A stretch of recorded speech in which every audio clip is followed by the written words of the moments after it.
bersatu dalam mesyuarat agung luar biasa lah, mesyuarat agung EGM, adalah satu usaha untuk menyekat ahli-ahli parlimen bersatu menyokong PMX.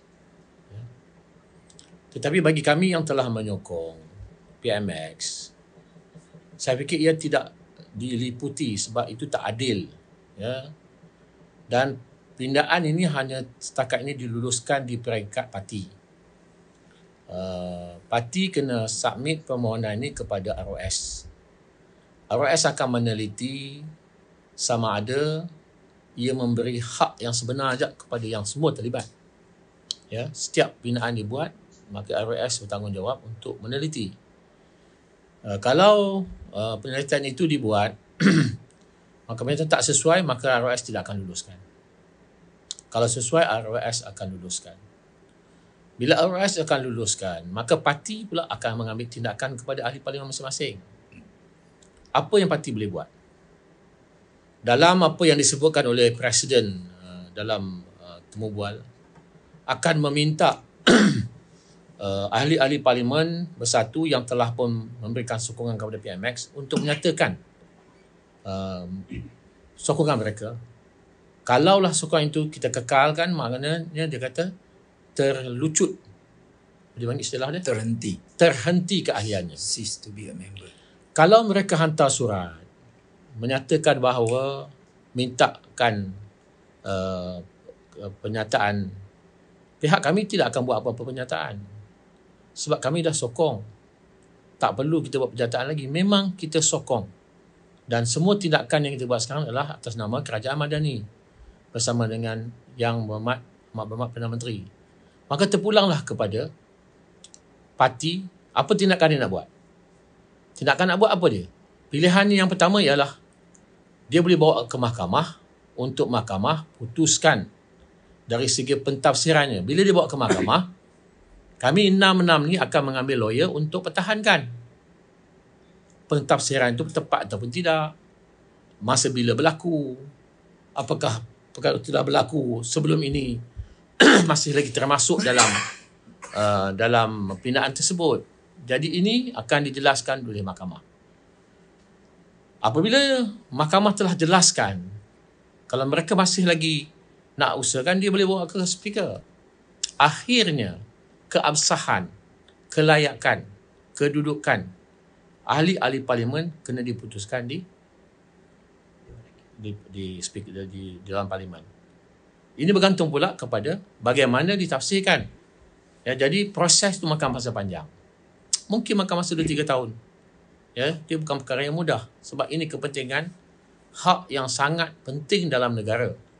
Sebab yang memilihnya ialah rakyat, memilih untuk mewakili mereka dalam parlimen untuk mewujudkan sebuah kerajaan yang lebih stabil. Kita buat keputusan ialah untuk memberikan sokongan kepada PMX supaya negara jadi lebih stabil, politik menjadi lebih baik. Puncanya ialah pihak pembangkang tidak mahu berunding dengan kerajaan untuk mendapatkan peruntukan bagi ahli-ahli parlimen pembangkang. Jadi bila setahun dah berlalu, kami rasakan bahawa buang masa. Jadi kita beri sokongan pihak PMX untuk membangunkan kawasan kita. Dalam masa yang sama, mereka rasa bimbang juga, takut masih ada lagi. Sebagaimana yang saya sebut, masih ada lagi 8+3+5. Masih ada lagi yang berhasrat untuk menyokong PMX. Maka itulah mereka dengan segera buat pindaan ini untuk menyekat. Tapi saya masih lagi menyeru kepada semua rakan-rakan yang inginkan perubahan dalam negara, kena berani. Ya, walaupun pindaan dah buat, mereka masih lagi boleh memberikan sokongan kepada PMX sebab ini belum disahkan oleh ROC. Kalau ramai-ramai yang masih lagi berminat untuk menyokong PMX, buat sekarang. Ya, supaya jelas bahawa kita tak nak tunduk kepada parti yang hanya mementingkan untuk kepentingan pemimpin mereka saja. Tidak mengambil kira kesusahan ahli parlimen, tidak mengambil kira kebajikan rakyat di bawah. Itu pandangan saya lah. Datuk tadi kata 8 plus 3 plus 5. Apa makna tu? I tak nak nama, just makna. Peringkat awal, saya telah umumkan 8 orang Ahli Parlimen. ahli parlimen yang akan memberikan sokongan. Kemudian ada lagi 3 orang yang potensi untuk memberikan sokongan. Jadi saya kekalkan 8 campur 3. Yang 5 orang ini ialah mereka yang ada pengalaman memberikan sokongan kepada Perdana Menteri yang lain semasa selepas pilihan raya ke-14. Mereka adalah Larut, Masjid Tanah, Tanah Merah, Beluran, Hulu Terengganu. Indra Mahkota. PKR to Indra Mahkota, yes. PKR to Mereka ini tahu apa yang patut dibuat. Apakah mereka juga tak selesa dengan keadaan sekarang? including Larut. Including Larut. Ya, dia tak selesa sebenarnya. Tetapi dia terpaksa berada dalam keadaan begitu. Dia tak selesa. Jadi kita tahu bahawa maka secara gentleman buatlah keputusan sebagaimana yang dia buat dulu. Ya. Jadi negara akan lebih stable.